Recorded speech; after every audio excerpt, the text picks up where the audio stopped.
Welcome back to the Act Two podcast, a podcast for the real life working screenwriter. I'm Tasha Hugh. And I am Josh Hallman. And as a reminder, we're Act Two.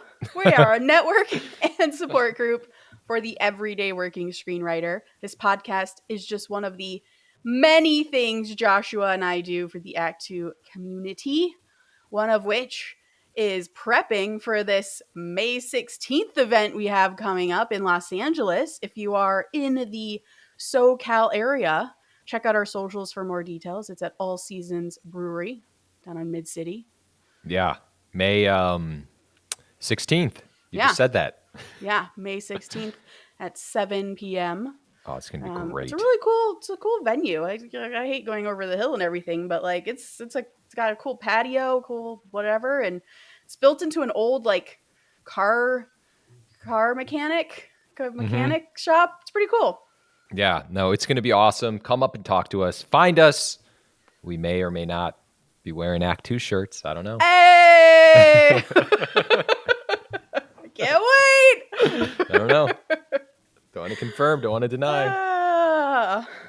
If you don't want to go to that event, or you can't because it's too far away, please DM us with questions, any topic suggestions you want us to chat about. We love them because it helps us, just be more specific to your needs. And oftentimes it brings up questions we sort of hadn't thought about in a while, which is always good. So please send them to us. Questions that you have about the industry, about your own stuff, send them our way. We'll talk about them on the podcast. And you can email us at ActTwoWriters@gmail.com, all spelled out, or hit us up on Instagram and Twitter at ActTwoWriters. I am Story Thursday on Instagram and Tasha 3.0 on Twitter. I'm Joshua Hallman on Twitter, Josh Hallman on Instagram. Do you have this week's in writings? I do. I have one this week in writing. Okay. I have one, but I have one for you as well. Oh, okay. So I have now two you then. Have two. Are we doing writing. This week in writing?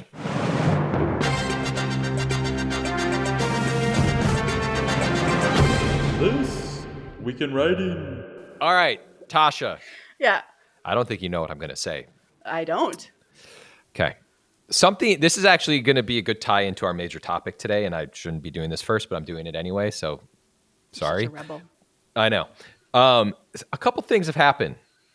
So a couple weeks ago, I was talking to someone who told me they were writing a script, and they said to me they were making a marketing sheet for their script. And I was like, a marketing sheet? And I was like, well, I don't understand. What is that? And it was basically a one sheet of like synopsis of the film that there was a feature they were writing. And I was like, yeah, dude, you don't really need that. And I said it in a very delicate kind of way because I think they spent a lot of time on it. And then weirdly, just the other day, someone told me that they had like a one sheet for their script. And I was like, I don't understand a one sheet. And it's basically, and I looked at it, it was the synopsis, a few characters, the target audience, like the tone, certain comps, like everything. And this I didn't think these existed. And I'm just bringing this up because one, have you ever heard of this? And two, I don't necessarily know how they're needed. I don't really, have you ever heard of this, first of all?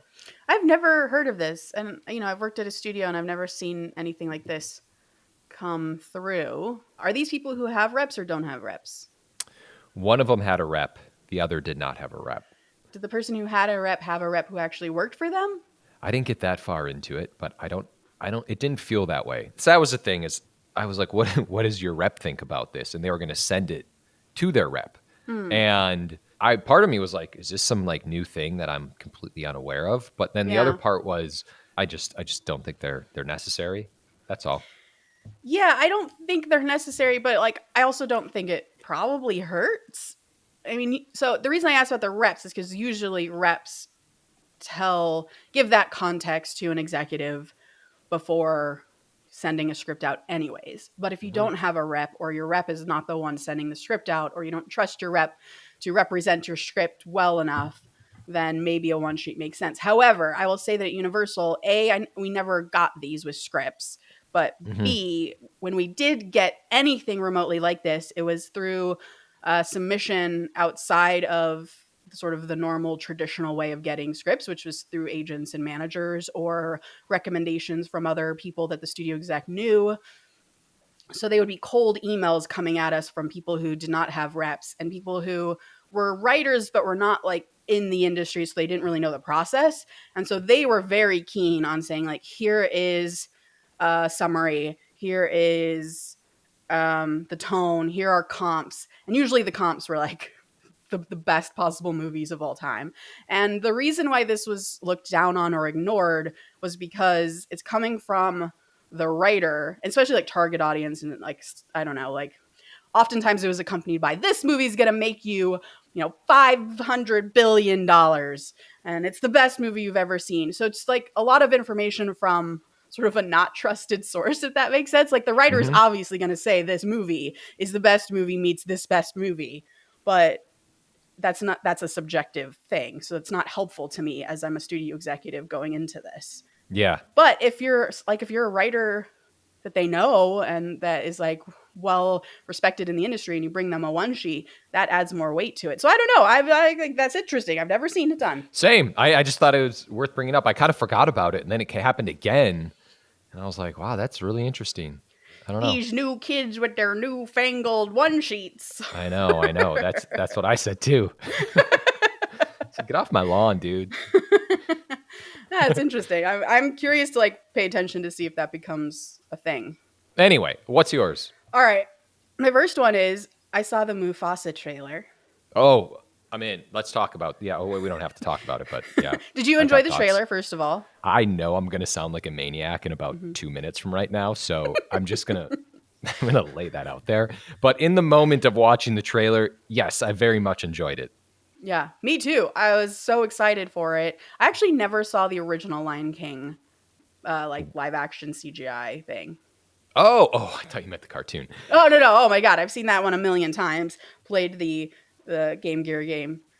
It's the best. But I want to see this one, and I think it's partly because like I don't want anyone to fuck up my Lion King experience. Sure. Like I don't feel like I need that. But I'm excited about this one because I don't have any kind of emotional attachment to what the story, my expectations of what the story is. However, I was super in, and then I saw someone post on Twitter like, this doesn't make sense because they're trying to build Mufasa as this like orphan who became a king in this like great origin story, which is a great origin story. That's a really cool idea for Mufasa. But in The Lion King, the original, there's a big speech about how you come from a long line of kings, Simba. And it's like, oh yeah, wait. So this is where I'm going to sound like a lunatic. Right. Is I had the same exact thought, and then I was like, okay, maybe he doesn't know who he is. There's going to be some kind of correlation to Simba, meaning Mufasa doesn't know who he is. But I watched it, and I was like, this doesn't seem like the Mufasa they built up in The Lion King. And then I noticed that in the credits, Seth Rogen and Billy Eichner were credited, and I was like, Timon and Pumbaa? What are they doing? Flash forward? And there's like a shot of Timon and Pumbaa in the... Totally. I'm so confused. So that's where I know how I sound saying this, but however, that is where my mind went, and I was a little confused by the whole by the logic of it. By the logic. Yeah. I might also recommend you watch the live action Lion King. Really? I cried. Well, yeah, but you cry in the original too. Of course you're going to cry. Dad dies. For sure. When I actually took my daughter to go see it, and we were sitting there, and right like that opening music hits. Yeah. I was just bawling. I was like, I can't believe I'm here with Amelia. Was she like, Dad, are you okay? Yeah, she looked at me like, whoa. And like, we were at the iPick actually, and the guy came by to take our order, and I was like, get out of my way. Like, I was trying to see. I'll take a rosé and some popcorn. Raisinets and rosé. So I'm excited for Mufasa. Okay, I am too. I'll see the Lion King before I see that. Okay. Do you have another one? I do. I do have another one. All right, you go. I got the job. Yes. Oh, yes. Oh, yeah. We buried so many leads. So last week we had a whole episode about all the things that execs and producers and creators, everyone, directors that you pitch to might say to you after your pitch is done in the room. And so I was talking about my pitch that was coming up. I was talking about being so anxious about it, and I got the job. Yes, congratulations. Thank you. Never a doubt. So many doubts in my head, but thank you. Did But it was interesting because like all the things we talked about were actually going through my head because they all came up in this pitch. There's just the pitch. My pitch was like maybe 25 minutes long. My meeting was 2 hours long. So the Wow. rest of that time was just questions, peppering me with can you go more into this? Can you tell me what you think this is going to be? And just brainstorming because it's based on an IP. So it's this last pitch was to pitch to the creator of the IP. So it was before it was the junior executives, then it was their boss, and then the creator had to sign off as well. And so the creator had a lot of thoughts, as you would imagine. And so we just kind of talked through his ideas and what makes the most sense with the story that I'm pitching, blah, blah, blah, blah. And it was terrifying because you never know what question's going to come up next and what you haven't thought of. And are you going to sound smart or dumb? Because you can only do your best in terms of sort of improving and brainstorming any responses. And something that I was like texting back and forth with you, because you had a similar thing where like you had to recently brainstorm actively in a room and like improv with people about an idea. And we were both like, oh, this is so horrifying. And then it's like, well, yeah, what's interesting is that being in a TV room is really good practice for pitching. So if you want to be a film writer and, you know, you're going to have to do a lot of pitches in your life there, like trying to get into a TV room would also help you. That experience, like Josh, when you and I worked on that one like heist thing that we had like a mini room for, like Oh, there's right. like all of that is great practice on being able to on the fly take an idea, build off of it, and like Yes. very kindly build off of someone else's idea, but take it in a different direction. Just like all of that stuff is. And if you don't have a writer's room to do that in, because I know that is, you know, that is the goal.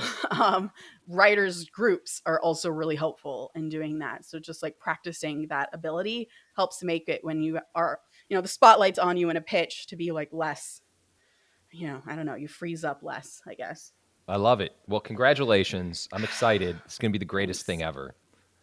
Part of my This Week in Writing about this thing, though, is something that I mentioned to you that I want to talk about more, which is that as soon, and this has happened to me in every single job I've ever gotten, that as soon as I get the job, I don't want the job. And I was like trying to understand why that happens. Like even with Tomb Raider, when I got the phone call from the producer saying, hey, like you're going to be the showrunner of Tomb Raider. I was like, oh, okay. He's like, you don't sound happy about this, Tasha. And I was like, no, I'm really happy. But then when I hung up, I was like, oh God, I don't think I want this job. I actually have a memory, maybe, I don't know, it's a screenwriting core memory of when you got the Tomb Raider job. And it was so, I think there might, I don't want to say an element of like, oh my God, but I remember you saying like real casually, like, yeah, I got the job. And we're like, I think, and I remember you like being like, oh my God, you're going to work on Tomb Raider? Like, you're going to write on the show? You're like, yeah, I'm going to be the showrunner. It's all casual. I was like, wait, what? So this last time I was talking to a writer friend of mine directly after this happened. And I was like, does this ever happen to you? And she's like, oh yeah, it happens to me because terror starts to seep in immediately that what have I done? This is so much work. I'm going to fail. And then that's why I've realized I have this thing where I don't want the Tomb Raider job. Or when I got Mighty 9, I was like, I don't want to work on this for years. And it's only because, and these are like two properties that are like my favorite properties of all time, right? But like, it's just because I'm so scared. And so that's what happened to me on this. When I got the call, I was like, phew, like all my hard work paid off. And then the very second after that was like, I don't want this job. Can I tell them I give up? Yeah, it's like sports, man. It always comes back to sports with me. It's like when you like enter the championship game of something, or you've worked so hard to get somewhere, and then you get there and you're just like, I don't know. I got to sit this one out. That's interesting. Yeah. So I mean, it's just a mental game, I guess. You gotta be on your game, as it were, even in those moments, and have confidence in yourself. Well, I can't wait for us to openly talk about it a bit more. In a few years. Yeah. Freaking entertainment Anyways, industry. I know it's so stupid.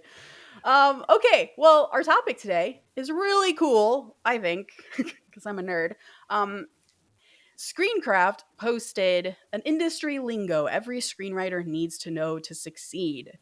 I don't know about that last part, but you just need to know it.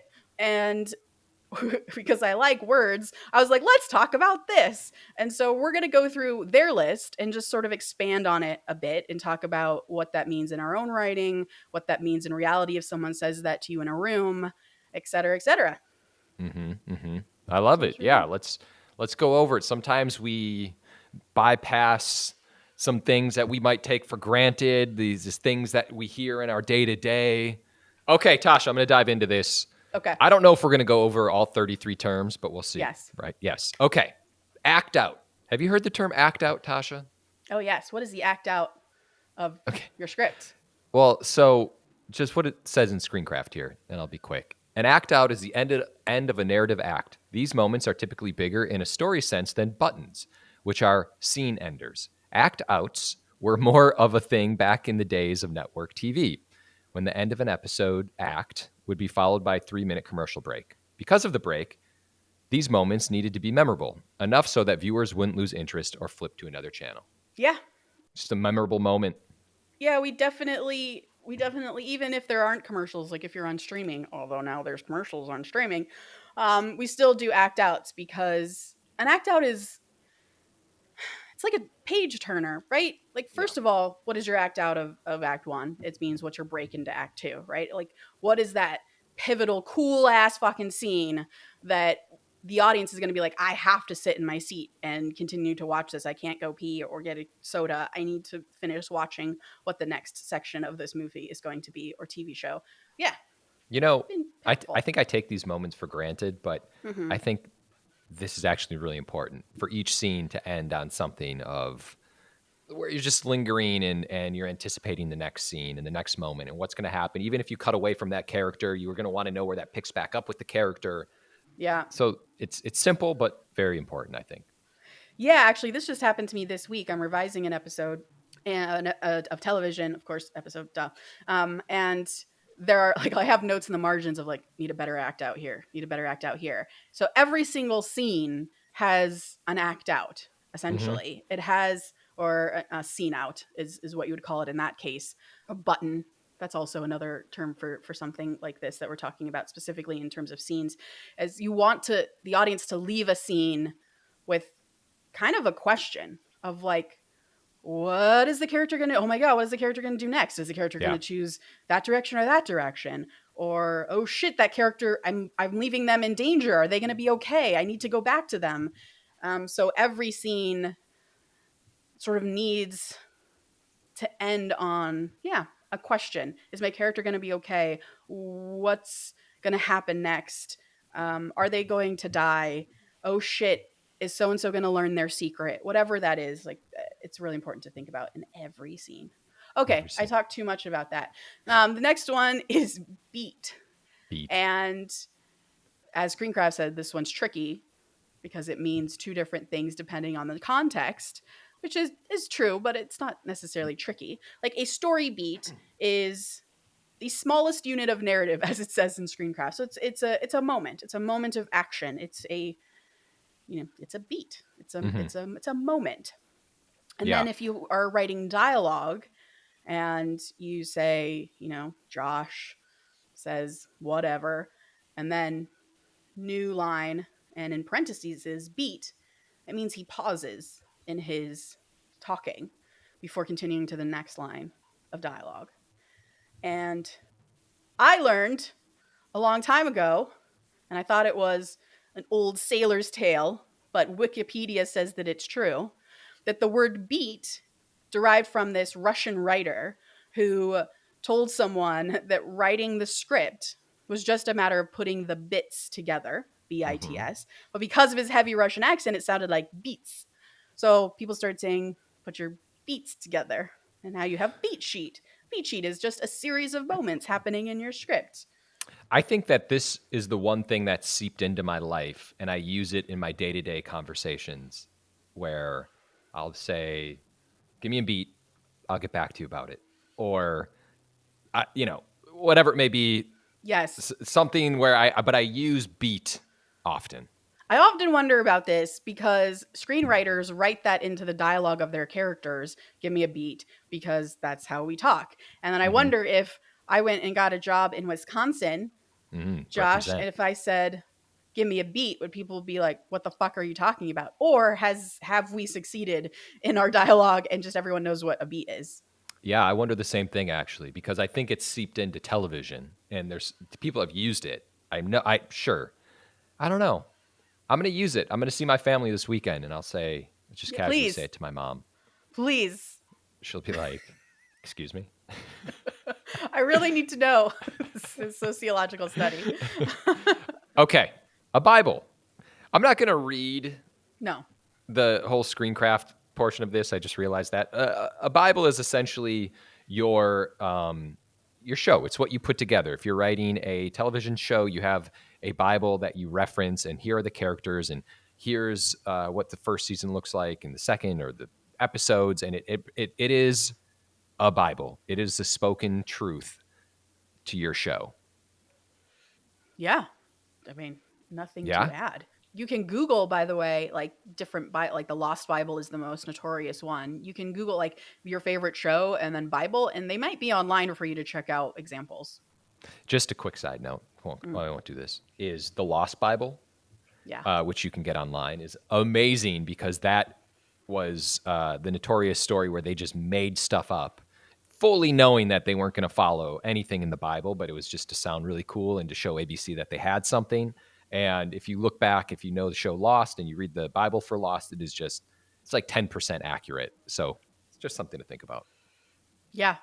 Because in many ways, it's used as a selling tool. So while it's very helpful for you to sort of get your thoughts together about what your show is going to be, it's also you're typically writing it for someone. You're typically Mm-hmm. writing it because someone wants to make your show, but they're not sure if they want to make your show because your pilot's good, but is your whole show going to be good? Like, what is the engine? Meaning, like, what is the thing that drives your story forward across multiple seasons? If I'm going to invest millions of dollars in your show, I want to know that you, the creator of the show, have a handle on where the story is going, which is why I'm going to pay you, hopefully, because Bibles are a step in the WGA minimums. So you should be getting paid for something like this.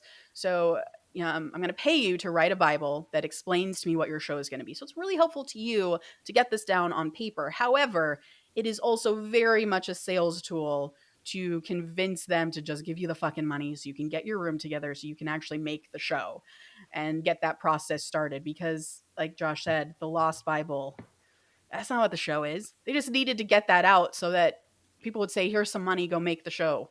And then they'll ignore the actual day-to-day process so you could actually make the show. Yeah. So when I say like it's a sales tool, I know that I've definitely pared it down so much when I give them like, I sold a show to Amazon once. When I gave them a Bible, it was a pared down version. It wasn't really the thing that's going to help me build the show. It's the thing that's going to help them visualize what the show could be and get them excited about moments in the show, arcs in the show, and get a general idea of how the show will continue character wise and plot wise so Mm-hmm. that they feel comfortable that they have a handle on it. And oftentimes, if you do get greenlit, meaning like you do get a room together, they say, okay, your Bible's great, your pilot's great, go start a room. A lot of showrunners will give their TV writers that they hire the Bible that they wrote, and other show writers will completely not. Like, I will never show you this Bible. And Yeah. because it's useless. Because once you get in the room and you actually start talking, you're going to come up with much better things, much stronger stories than you could ever have done just in a Bible. So just keep that in mind. It is a sales tool as much as it is for you to sort of get your thoughts together. Okay, button we already talked about. It's sort of like similar to an act out, but it's sort of a smaller moment, a punchline, a moment of dialogue where your character is left in a moment of, oh God, what are they going to do next? Something like that. I'm going to move right on to, I'm going to do two since that was small. Character study. Character study is usually describes like a whole movie, less often for TV shows, but usually a movie that it's less like big action movie. It's less about the plot, and it's actually a very contained, smaller story, just about a set of characters. And in Screencraft, they mention Little Miss Sunshine, which I think is a really great example. It is just a movie that is a drama about these sets of characters rather than the plot that they're going through. Yeah. Comps. Comps is I love comps. It's essentially a comparison. So if you're writing an indie film and you're trying to describe that it is a character study, you might say, you know what, the comp is kind of like Little Miss Sunshine, or it is like Sideways. It is something that will make someone understand what you are writing. And they are actually, in my opinion, comps are very important when you're trying to sell your idea to just not sell. I'm just talking when you're pitching and you want someone to be on board with what you are writing, you need the comp. Mm-hmm. 100%. Is that right, Tasha? Hell yeah. Okay. And then we got coverage. I think everyone knows what coverage is. I don't think so. Coverage is, you write your script, you give it to someone, they give you an analysis of the script and notes on the script and their thoughts on the script. And if it's good or not, in their opinion, that would be coverage. Sometimes it's helpful, sometimes it's not. It's basically feedback on your script. Yeah. And it can come in many forms, right? Like it can come from a lot of people submit to the blacklist and have the blacklist readers read them and give them coverage. And that coverage can actually be different than like studio coverage, right? Like blacklist, I feel like they are kind of more trying to give you, the writer, some feedback on your script than it is, hey, executive, which this happened all the time at Universal. We had a whole coverage department at Universal called the story department who would receive all scripts, any submissions, whether it's like a short film or graphic novel. They would read it and they would do coverage in this very sort of official manner. And it was always like a log line, the synopsis within maybe 1 to 2 pages max. So very shortened summary of what the script is. And then on the bottom, they would just have like their editorial thoughts of like, this is not great for Universal because of XYZ, or this is for XYZ reasons. The characters are really great, but the world is so expensive and bizarre. I don't understand it. Stuff like that, just sort of editorializing what the script was for the executive who's going to read this coverage. Because oftentimes executives get so many scripts, they're not going to read your script unless the coverage comes back good, because why waste their time? So this is often like the first line of defense, which is scary. And then also at Universal, they would have this box, this like Excel little box that would have like dialogue, character, plot. I forget what the fourth one was. And then the reader would put like X's in, like 5 out of 5 for character, 1 out of 5 for dialogue, stuff like that. They're just going to grade you. It sucks. It sucks. I had a friend who used to work at Warner Brothers. Long story short is he said he could get the coverage on one of my scripts that was submitted there. Oh, God. And I was like, do it. It's like watching a video of you when you're drunk. It is so I also got one once because do you remember Where the Sidewalk Ends, that script Of course. mine? Vera Sola. Yeah. It got submitted. My old manager submitted it when it was not ready to be submitted to the world. Yeah. And I got the coverage back on that from Universal, and it was quite embarrassing. Well, you're just so vulnerable. All right. Exposition dump. We've talked about this. We're gonna do a whole episode about this. Yeah. It is, and I do it a lot in my movies and shows because I write in big worlds, and it can be very confusing to people what the fuck the magic is doing in this particular moment, or what the rules of the villain are, because why is this villain going after us? You see this a lot in Marvel movies, for example, where there's just an exposition dump of what is going on in the movie to usually orient the audience so that they are not confused. This can happen in smaller movies as well, where you need to get into a character's head or something, yeah. and they need to have a speech about it. And exposition dumps are tough because it can be an indication of a very lazy writing if it's done poorly. However, again, in my case, where there's a lot of world building, sometimes this is just necessary Mm-hmm. to get you from point A to point B, because it's just the easier way rather than spending a lot of screen time on like going into the backstory of this villain and his magic abilities. Like, let's just fucking get the exposition out. If you go see Godzilla X Kong, that is a really great example of exposition dumping, where again, all of the characters who are not animals are just saying exposition. It's awesome. So that's exposition dump. And then the 5-line rule. I've never heard it said this way, although, and I don't even think it's necessarily a rule per se, but there is a sort of general feeling that when you write a script, you want as much white space on your page as possible. Because, I mean, this I'm sure happens to even you, writer out there. When you read someone else's script, you're like, oh God, it's such a slog to get through this. There's like no white on this page. It's just paragraphs after paragraphs. I don't want to read that. So again, the pacing of a script needs to kind of, be up. Yeah. Right? So that you, the reader, want to get through it and are excited to get through it. And so this 5-line rule speaks to that, where your dialogue and your action paragraphs should probably not be more than 5 lines. Have I broken this rule? Yes, many times. However, I don't usually break it unless there's a very good reason. And especially in action description, if I hit more than 3 lines, 2.5 is like already it hurts me. But again, I write in big worlds, so sometimes like that kind of amount of description is necessary, but I try to break that shit up as much as possible. 2 lines is my ideal. And then for dialogue, that's also fucking tough, because sometimes you got killer speeches from the most classic movies we've ever. So I sort of don't believe in the 5-line rule with dialogue. However, I will say that for the most part, when characters are talking for a long time on screen, for movies that you all love, I would pay attention to that, because it's not like everyone has 5 lines of dialogue all the time.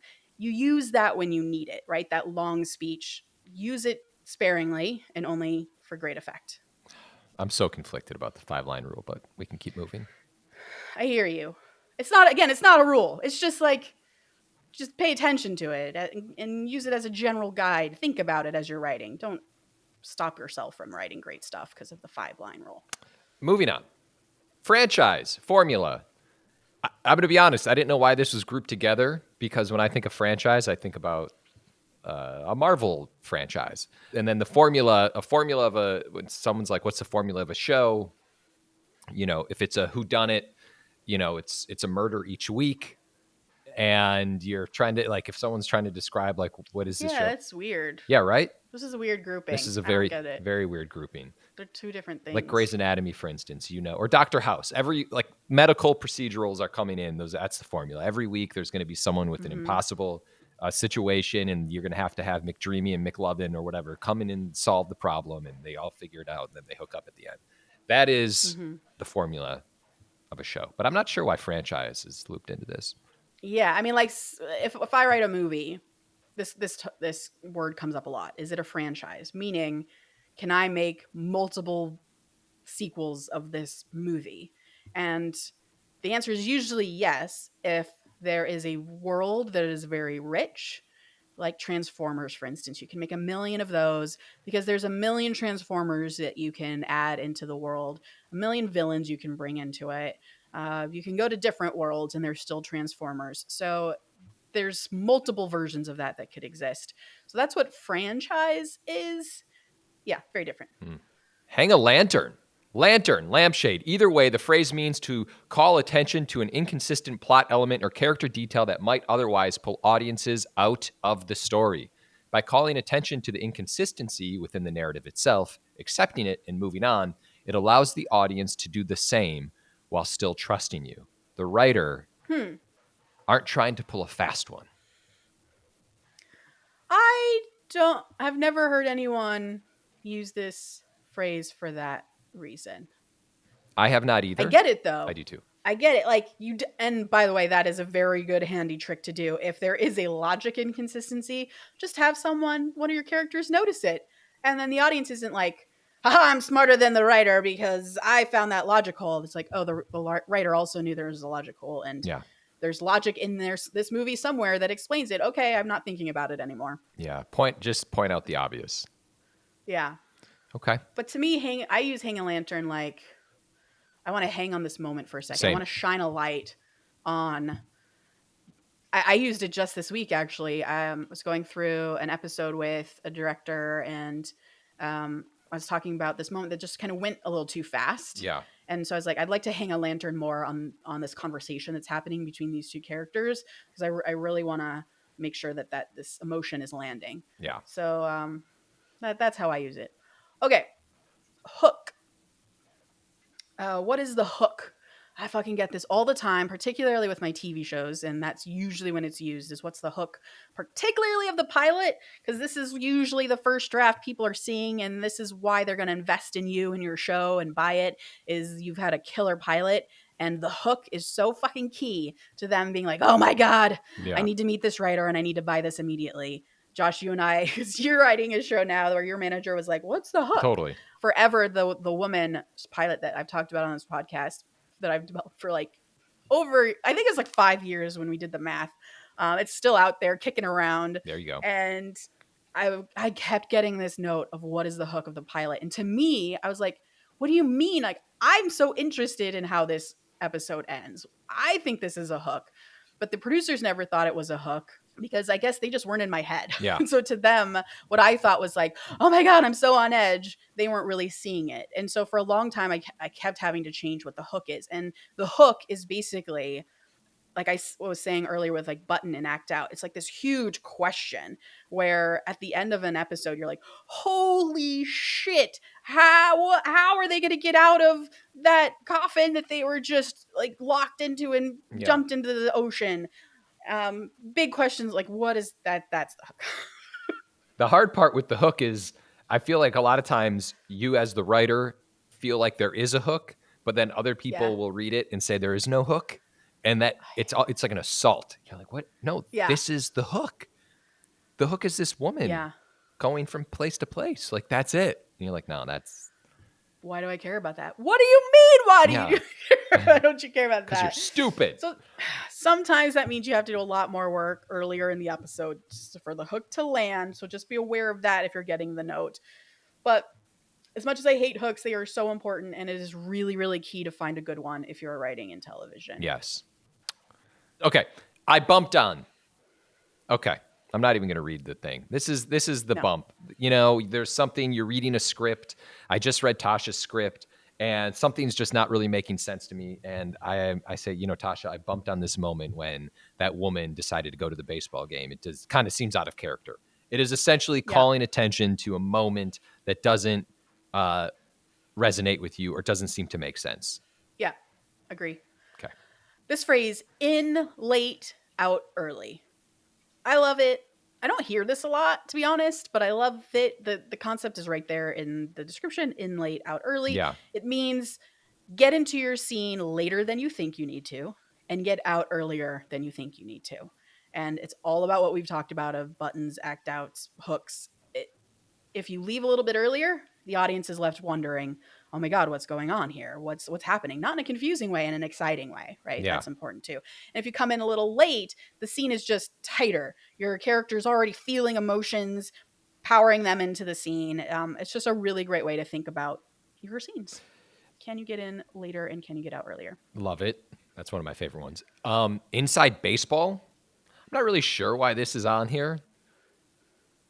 Like, inside baseball means lingo within any community or business or industry that if you're working in the entertainment, like what this episode is somewhat of an inside baseball conversation. Baseball. So it's a little strange, but yeah, inside baseball is like, hey, you know, I bumped on that. Okay, cool. That's an inside baseball conversation. I think what it's trying to say in this list anyways is like when people say your characters, like they're talking, it's a bit inside baseball. I see. Meaning like, I don't get what they're saying because it's so specific to them and their industry or like their, I don't know, mob family group that like me, the general audience, aren't understanding it. I should have read it. I think that that's one I guess we should have read. That one I actually should have read. Okay, IP, intellectual property. We talk about it all the time. What is it? My mom actually asks me this all the time. You guys talk about IP. That's not how my mom talks at all. You guys talk about IP a lot on the podcast. What does that actually mean? IP is intellectual property. It is anything that someone else has created. It is a book. It is a song. It is an article. It is just something that is out there that already exists that you can then adapt into a movie Yeah. or a TV show. It's pre-existing stuff. That is IP. Yeah. Kill your darlings. This is something I love. It's essentially having to take out some of your favorite moments in a script. And you love this. You just wrote the greatest scene ever, but that scene just doesn't fit in the other 112 pages of what you've written. And you need to cut pages, you need to trim, and you're really trying to make this script tight. You have to kill your darlings, and otherwise said, kill your babies, because this is something that you just love so much, or a character, anything. When you just hate taking these things out, you got to do it. You got to just trim. I've done it. We've all done it. It sucks. Sucks. But the craziest part is you kill them, and then you actually forget about it. And you feel better. And you feel better. It's very, very It's violent. the strangest thing ever. One pager. I feel like this is one you should do. One pager because Josh just talked about it. It is essentially a page that you submit to producer, usually. Sometimes a studio executive, but usually a producer, where they just want to see, like, give me a one pager about this script. And it is a short summary, a synopsis of your story. It's usually includes, no dialogue. It's not screenwriting format. It is just a sort of paragraph format of this is the movie, and that's it. That's usually it. It's not what Josh talked about before of like comps and tone, and sometimes it is, but it's usually just showing them what the movie would look like. And this often comes up. Let's say it's come up for me. I've gone into a general and I said, I'm like kicking around this idea, or they'll pitch me something like, I really want to do this movie about like fairies on a train. Sounds awesome. I just I can't figure it out, but I think it would be fun. And I'm like, oh yeah, I think you can maybe do this, this, and this. And they're like, oh, those are some good ideas. Why don't you write a one pager and send it back to me, and we'll see kind of where we are. And this is the producers, it's because they need something to react to, right? So like if you put everything down on a one pager, they can be like, oh, okay, like I can now kind of see what the movie is that's in your head. Yes, let's move forward. No, let's not move forward. Or somewhere in the middle, like let's talk about building this out. So it just gives them that sort of foundation. Can you do the next one, because you're the queen and king of this one? Open writing assignment, the OWA. This is where I get all of my work, is through open writing assignments, because unlike Josh, I can't come up with an original idea to save my life. Not true.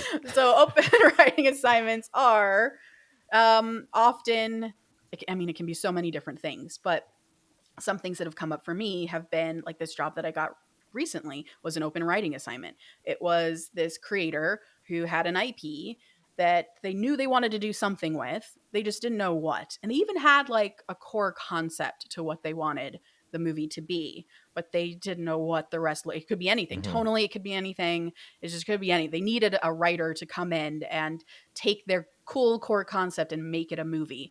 And so I pitched, and I got the job based on something they kind of came up with. I've also gotten OWAs where, hey, we have a script. We don't like the script. We need another writer to come in to either revise it. That's also considered an open writing assignment, to revise a script.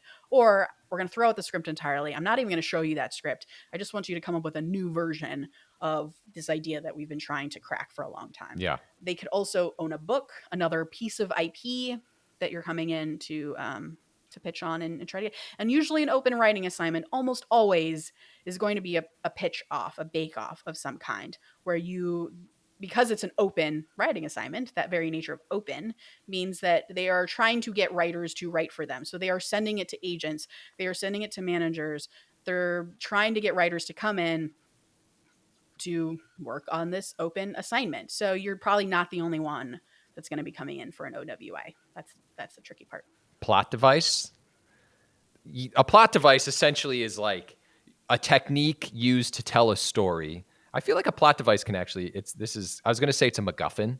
as well. There's like a plot device as a MacGuffin, but that might Yeah, not, for sure. I guess, but like if you're telling your stories through flashbacks, voiceover, montage, there's certain narration, like there are certain things you can do to push stories forward. And for better or worse, that's what a plot device is. Yeah, it's not sort of like the traditional way of telling the story. It's through voiceover. That's an interesting device that you're using to tell the Yeah. story. And I use a MacGuffin in everything. Josh's favorite device. Yes. Promise of the premise. I love this phrase. I use it all the time, even in my pitches. And I think this is like a save the cat term, maybe, where it is essentially like after the first act, which is usually set up, it is getting you into the story, it is hitting you at that inciting incident, the thing that gets the movie started or the TV show started.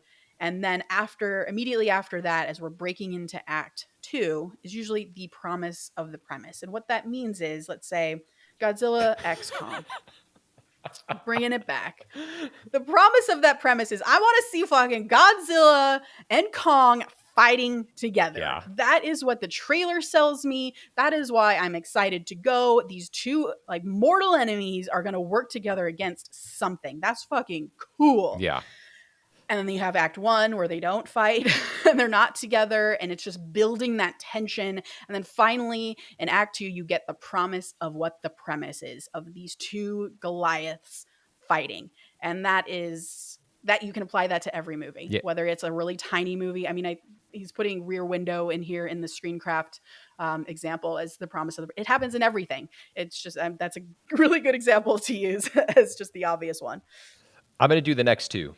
Go. Point of view, POV, which is the perspective in which a story is being told, or if many times in scripts, you'll see something, then it'll say POV, Doug jumps the car, comes from a certain perspective that it might change in the script, but sometimes the entire script is told through one person's POV.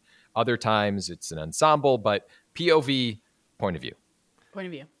And the next one, which kind of ties into POV, Rashomon style. Mm-hmm. The first thing that I thought of was the TV show The After Party. And Rashomon style is essentially where there's this one event and you see something happen from various points of view. And so it's a retelling of that thing, that story, that night, which Tasha, you and I are diving into a little bit right now, where it's kind of like, oh, okay, at this one event, this is how I saw it go down. And so what's interesting about Rashomon style is that everyone's perspective, it is a part of their character.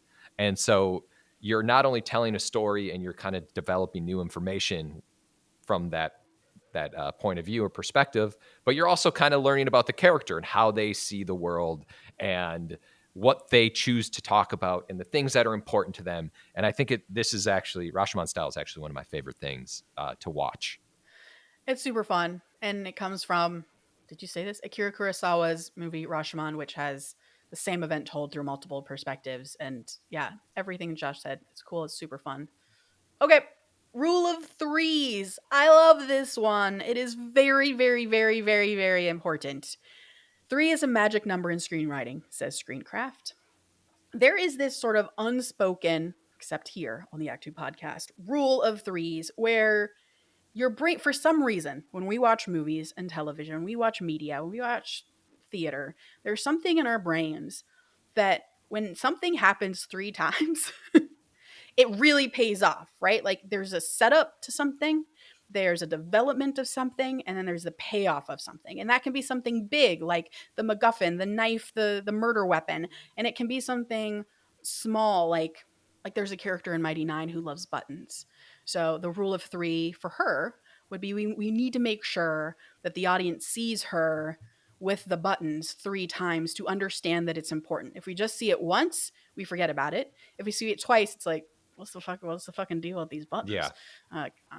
It's weird. And then you see it 3 times, you're like, oh, this is a thing. Oh, I should pay attention to this. There's just something that happens with our brains, guys. So think about the rule of threes, specifically when it's like an item that's usually becomes important, or like a weird quirk that a character has. There's another character in Mighty Nine who one of his quirks is he sort of takes a stone and just like turns it over in his head, sort of like a fidget spinner. Mm. You see that 3 times, you kind of know, oh, that's like his thing. Yeah. You see it once or twice, that's, I don't get it. Pay attention to that. The rule of 3s, people will talk about that a lot, and that's what that means. Set pieces. These are the big trailer moments, big spectacles, big scenes of any story. This is the chase scene in any Fast and Furious movie. Then they're jumping through buildings. I love set pieces so much. Yeah. Do you think people sometimes confuse set pieces with like set design, like sets? I hope not. A literal set piece? I just want to put it out there in case anyone does. Yeah. That's not usually what people mean. Didn't think about that. Oh, yeah, what's the set piece of this? Oh, man, I'm jumping off of a crane. I'm swinging into a building. I'm falling 100 feet, get exploded, and then I just fall into a fucking swimming pool, all of the above. Yeah, doesn't mean if someone says, what's the set piece here, you say, it's the Roman Colosseum. Show, don't tell. The next one. Favorite. Show, don't tell means if there's a way you can show this without having your characters describe it, or even an exposition where you're like, I'm trying to, of course, can't think of a perfect example off the top of my head, but I feel like this is like a raging debate within screenwriting world of like, just show, don't tell. Sometimes characters talk about things like, Johnny got a bad grade and he flipped out. It's like, well, let's see that. What happened there? Exactly. It's one of the hardest things to do in writing in general, whether you're an author or a screenwriter. So if it's hard for you, don't worry. It's just hard. Yeah. But it's something we always have to do because we are in a visual medium.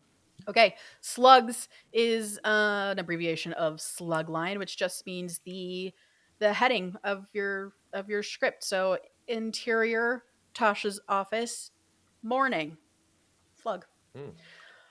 Spec script. So spec script can mean 2 different things in our industry. It depends on who you're speaking to. So just usually if you're in features, a spec script means what Josh does, which is he writes original ideas. He writes his spec. It's what Dan Kunka always talks about, Alex Convery, right, who wrote Air. It was a spec script. It was just something he loved that he wanted to write about, and he wrote it himself without a producer or anyone attached. It's written, speculatively. Yeah. Meaning maybe you'll get money for it, maybe not. You don't know. And it comes from kind of, I think it comes from journalism back in the day. A lot of journalists would just write a story and hope that it would get picked up by a newspaper somewhere. So that's kind of the idea behind features. And there's the TV spec, which is changing a lot now, which we've talked about. Sometimes the TV, this is difficult, but sometimes the TV spec is the same thing. It's your pilot that you wrote speculatively originally. It's your own thing. Yeah. But oftentimes in TV, what it means is a spec of another show. So you write, and I did this when I was coming up, I wrote an episode of Walking Dead, or just watched a shit ton of Walking Dead, tried to get a handle on how the characters spoke, and then I wrote my own episode of what The Walking Dead could be. And you write it as a sample. You write it hoping that you could get into the Walking Dead room. Yeah. Again, that's speculative that anything will come of it because no one's paying you to do it. But those are all the versions of spec script. Stage business, which is interesting. This is, I think, more of a theater term, but also applies to some screenplays where you cross the room and grab a cup of water, and it just kind of describes what a character is doing.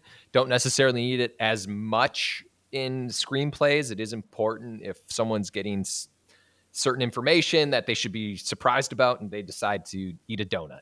Like that's more, that like describes their character, that they're not like, I feel like when I'm talking about like stage direction in a screenplay, it's definitely more to emphasize the character moments. That's me. But stage business. Yeah. I don't hear this term. Me neither. I've never heard this ever. However, I've not been on a ton of live action sets. Maybe it's more common. I mean, but even the ones I've been on, I haven't really heard it. But it's like just what's going on in the background while your characters are talking. Like West Wing has a shit ton of stage business every episode. That's a really good example. I think you should do the next 2. Stakes. These are all you. I'm in. Stakes. The higher the stakes, the better. Meaning, and using Die Hard as an example, John McClane, he's stuck inside of a building. Oh my God, terrorists have come. Oh my God, they have his wife, or his wife is a hostage. And then the stakes get raised when they specifically find out when they find out that John McClane is married to Holly, and then they take her. And it's just like, how do you keep building, getting things higher to make the danger more immediate and make things seem more important? Ticking clock. Yeah, that's my jam. Ticking clock. It's my MacGuffin. Is the, oh my God, if we don't, finish this by 12 o'clock, the world is going to end. And I actually think ticking clocks are really helpful and around a midpoint of a screenplay, where I always try to like amp up the time of if something's happening, because a lot of times I will operate in these worlds where there's like something needs to be done, and if it doesn't get done, something bad is going to happen.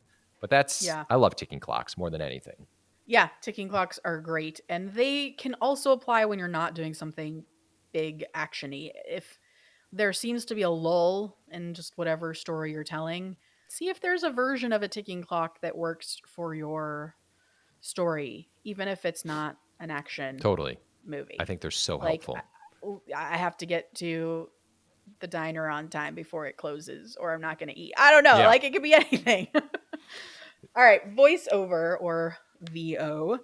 In a screenplay, this is when a character is not on screen but is still speaking within the scene. So it can either be in someone's head, or it can be an omniscient narrator. It can be a voice from the past just coming, playing over the scene. It can be kind of anything. It's just not a character who's actually literally within the scene. And this is different from OS, which is off screen, which is a character who is still technically in the space. They're just not on camera at the moment they say their line. So voiceover means that character is not even in this room, right? And that's indicated by a VO next to the character's name when you're doing dialogue. Okay, want and need is the next one.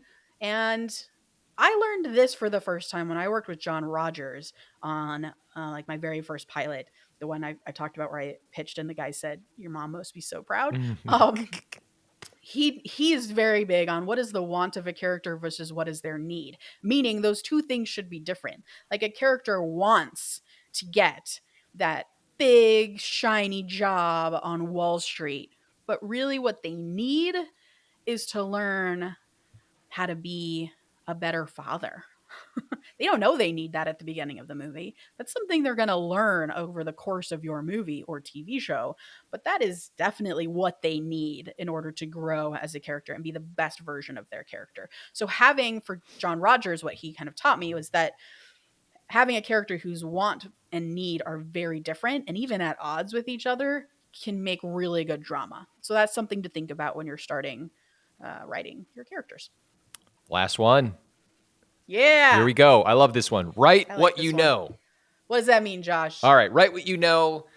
You have to find something in your life that you know about, something you feel passionate about. You had a bad breakup. You grew up with just one parent. You got lost in the jungle for 6 years. You have to figure out how to put that into a story and make it your own. In my case, I'll write action movies.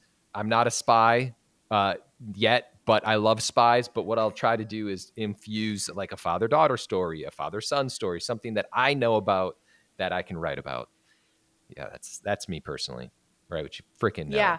I love this one because it's often misunderstood, and I have been one of the people who've misunderstood it for many years, where I thought it was like someone telling me to stay in my lane. Mhm. Like I can only write about a girl who grew up in Orange County, California, True.